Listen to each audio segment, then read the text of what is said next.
Hi, I am CJ Devgn, and welcome to another edition of Breaking Barriers, where my goal is to provide you with proven tools to help you transform your business. We are living in times where business, as usual, is not sustainable. Because new disruptors are arriving every day, therefore, you too must reinvent and break barriers that are holding you back. If you are struggling to grow your business, check out my website at cjdevgan.com and learn about my consulting and coaching services. And let's talk. Our guest today is Natasha D'Souza. Natasha is a journalist and growth strategist focused on business, technology, and culture in Asia. Natasha is based in UAE and is currently joining us by phone from Dubai. Hi, Natasha. Welcome to Breaking Barriers. Hi, Chiranjeev. Great to be here. Thank you for having me. Pleasure is ours. And how's weather like in Dubai? I know it is around noon Eastern time. What time is it in Dubai? It is a Friday night, almost 8:30 here, and we're actually expecting some rain, which is a bit unusual for this time of the year in Dubai. But I think they're known for doing things with clouds to make rain happen. So that probably is what's happening this time of year. I'm excited about this call and getting to talk to you today on your podcast. Absolutely. Like I said, pleasure is ours, especially making time for us on Friday evening at 8 p.m. This is great. So I won't take too much of your time. I will jump straight into our call. And I would like to know, and I'm sure our audience wants to know, what do a growth strategist do? Okay, well, a growth strategist could do a number of things, but the way I approach growth strategy is looking at different elements within an organization that could contribute to growth. That growth could be purely in terms of brand awareness and equity. It could be gaining new audiences, whether they may be stakeholders for the business, whether they may be end users for the actual product or service that the business produces. It could also be growing something like sales or growing your product family, like, coming up with different iterations of a product. So I come in on different elements on the growth side, and it really depends on the business, on the problem they're facing. And I think if there's kind of an alignment, if I am as inspired and excited about the problem they're trying to solve as they are. So how long are these strategy engagements, and do you stay from the initial discovery phase to design, to develop, to get them to the final end state, or do you come in and do a discovery? My preference is to stick on for a while, and that typically is at least 6 months. And again, it depends on the problem, but for the most part, I think, oftentimes as you dive into the process, you discover so many other elements that deserve attention. We are, and especially in this part of the world, markets are seeing the need to iterate and think through things, capture a new market, or, define your niche within a space is especially, compelling. So for the most part, I do prefer them to be longer, only because I think you're able to then show a history of creating impact in that organization. And for me, it just makes you feel good, being able to know that I produce something consistently in the long run that can exponentially impact the organization when I'm no longer there. Great. So let's move on to the other hat that you wear, which is a journalist. And I know you have been busy doing a lot of research, especially around innovations and innovations in corporate world today. Mm-hmm. Mm-hmm. So give us your opinion of what are the major hurdles that organizations are encountering uh, to innovate. Okay. I see it as I think there are hurdles both internally and externally.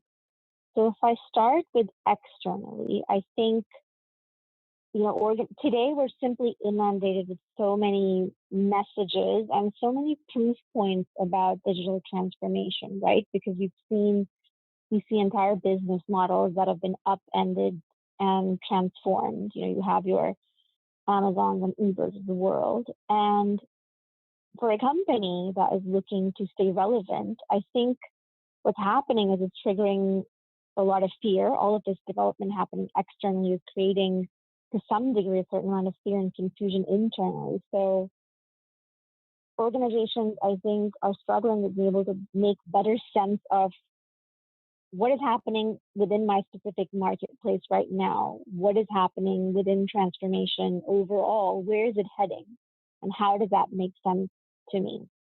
I think one part is, I think, an inability to better decipher, distill, analyze what's happening externally. Now, on the internal side, you're seeing a lot of organizations, it's starting to change, but for the most part and for too long, the innovation was uh, kind of a fluff word that a lot of, I want to say, big five consulting firms would come in and we talk about, although nobody had ever worked on it themselves, or it was something that was conveniently allocated to whoever had IT within the organization, right? I think people would see digitizing as simply taking what was a mechanical manual process and simply automating it, but there's not much innovation per se happening there. Mm-hmm. Internally, what we're seeing is, and some companies are still doing this, is I think siloing innovation and making that the remit of, the chief IT officer or CIO, as it may, versus it being something that essentially your CEO and the senior C-suite team have to own. I mean, today the CEO really is the face of the company. He or she is a soldier and a warrior for the company, and he or she really is the one who has to embrace transformation, and it percolates down from that individual. So I think the siloing of transformation to the IT department is one. The other part is talent. I think a lot of organizations are struggling to attract the best. The ones that most need the change are often struggling to attract the best, the ones who are, that talent that is incredibly open to transformation, that has worked in transformative environments. And a big reason for that is because when you're trying to recruit these all stars, as it were, when they look at your organization and it looks like it's aging, literally, from a process point of view, from an infrastructure and systems point of view, it seems like it really hasn't changed much. And I think that automatically becomes a deterrent for fresh talent to want to come in.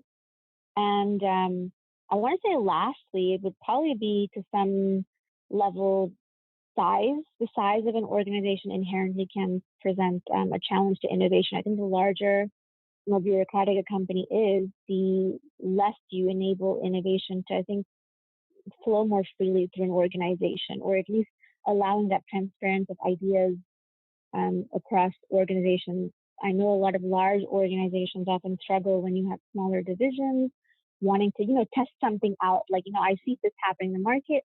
I want to design this product. Just try something out really quickly, almost like a startup mentality wise, like being able to pivot. But because an organization is so bureaucratic, you have so many processes involved to get somebody to sign off on things, it just kills innovation from the get go. So I would love to focus on this third bullet because a Mm-hmm. lot of our organizations, especially in Canada and US, are those mature, large organizations.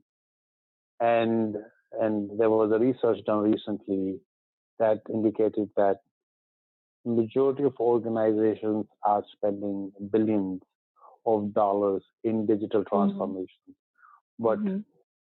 large percentage of those initiatives are not delivering the benefits that were originally defined uh, for those transformations. Yes. So, so how can these large organizations can become nimble? Because you're not gonna divide that company and break that company into smaller companies. No. Because right, so how can they bring the mentality of those small agile organizations and agile with small a um, uh, that they can deliver on innovation? Okay. No, that's a great question. And, it's a conversation I've had with a lot of people, and having come myself from, I've worked in larger organizations. I've worked in semi-government here in the UAE, and I've also worked within startups. And, the biggest thing I think is, and especially I think this is quite endemic to a larger organization, is when you start to have mini fiefdoms within a company and you have vested interests, essentially people who want to, protect their jobs, creating a mini fiefdom to, I think, prevent too much change happening, essentially change that they can't keep up with. And I think one way to kind of, in essence, disrupt those fiefdoms, if you will, is you need to have pressure coming from both sides. You need to have pressure from the top, and I'm talking about the board and C-suite level, and pressure from the bottom. So if we look at pressure from the top, increasingly now we're seeing a lot of large organizations, global brands, like for example, Disney, bringing in people who come from that kind of a tech landscape into the board. And it would seem so, unlikely, but that's what a lot of larger companies are doing, simply because they realize we need to infuse that mindset and agility at the board level as well.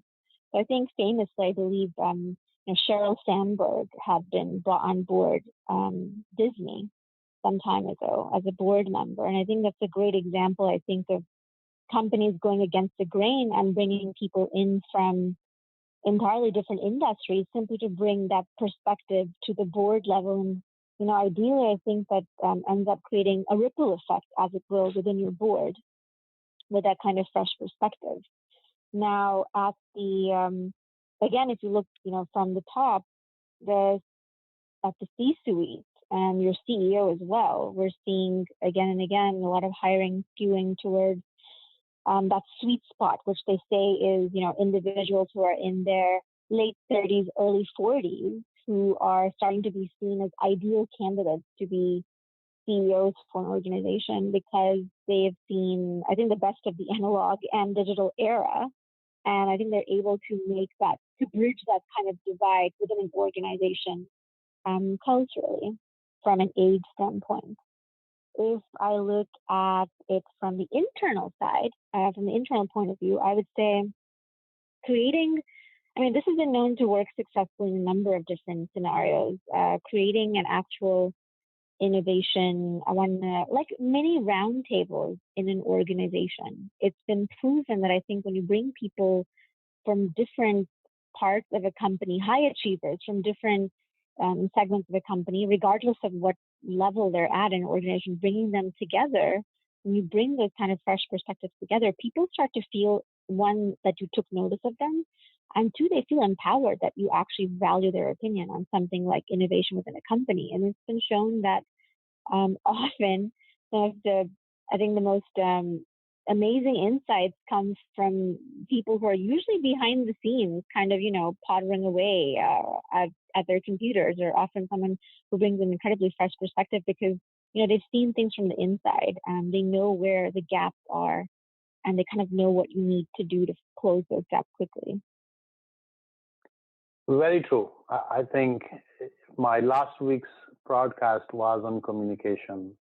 And one of the points I talk about communication is a bottom-up communication, not only a top-down communication. Yes. And one of the interesting comments I got on the post was that should people be given voice without any penalty?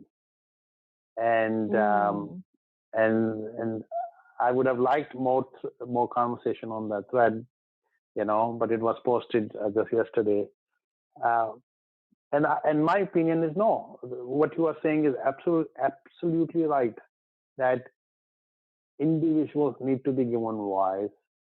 The minute you give them voice, they get engaged, and when they feel Yes. engaged, they can move mountains.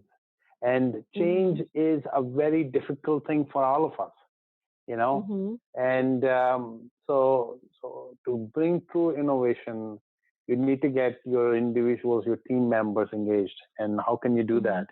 Successful organizations have found ways to do that, and companies that are laggard and some who have completely evaporated from the face of this planet were not able to do it. So Exactly. that is absolutely right on.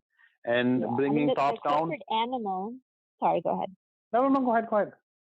So the corporate animal needs to learn to take a risk. I think the corporate animal, as it were, has evolved into an organization that is so risk averse to the point of potentially, writing its own epitaph, as it were, because we are often mistakenly thinking that we're so big that nothing can affect us, when I think it actually is your size and the internal atrophy when it comes from an innovation point of view that's literally spelling a death knell for the organization. It's just a matter of time. Absolutely. And I blame our quarter to quarter financial reporting as a big culprit in that mindset that we have built within our large organization. And that is why smaller the organizations, less stock market spotlight on them. So they can be more agile, they can take more risk. The bigger you get, less innovative you become. Or a lot of time, the financial institutions who wants to secure those monthly income for their shareholders tend to stop organizations from taking those risky innovation pathways. So that is what.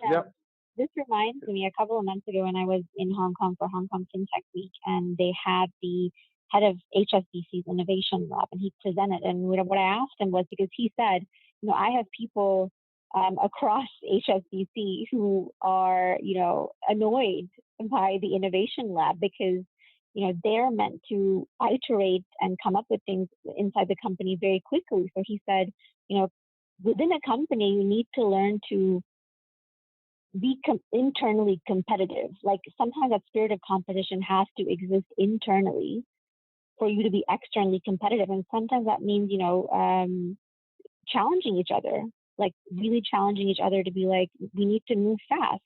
There was this example of, in one of the pieces that I've written about Adobe and how it went from being, a product company to a cloud company because they assessed their market as changing so quickly. And so their head of APAC, instead of sticking to, that awful B word budget, so instead of sticking to quarterly budgets, they kind of decided to go month to month because their market is moving so quickly. It just didn't make sense to stick to something like even a quarterly kind of a regime. It was like, let's really keep our finger on the pulse and plan for a month-to-month basis, because that's what it takes for us to be competitive and viable.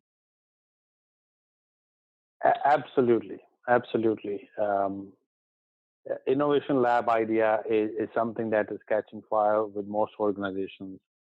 I have spoken to a number of senior executives, both here in Canada and US. I don't have much insight into what is happening in Asia, unfortunately. That is where you are bringing that insight for us. But in Canada, US, most of the companies are starting to create an autonomous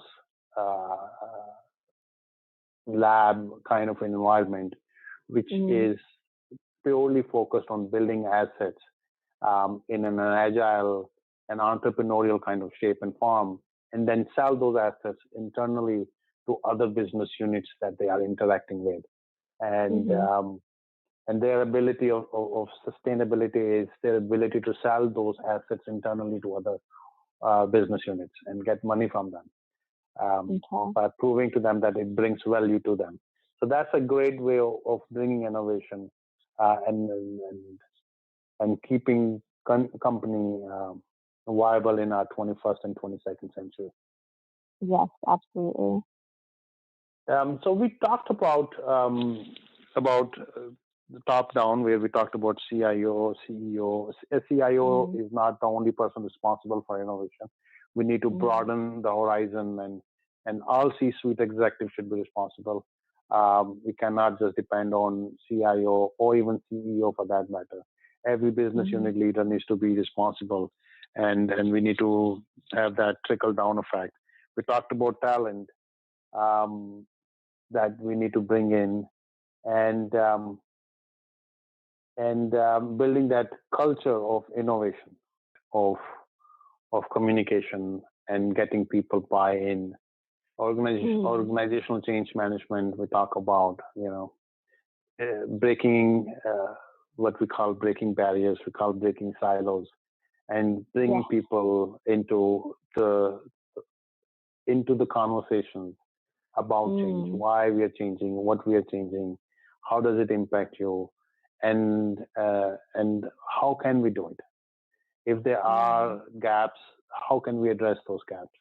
We understand there will always be gaps. There's no one opinion or idea that can fully support the business objectives that organization have.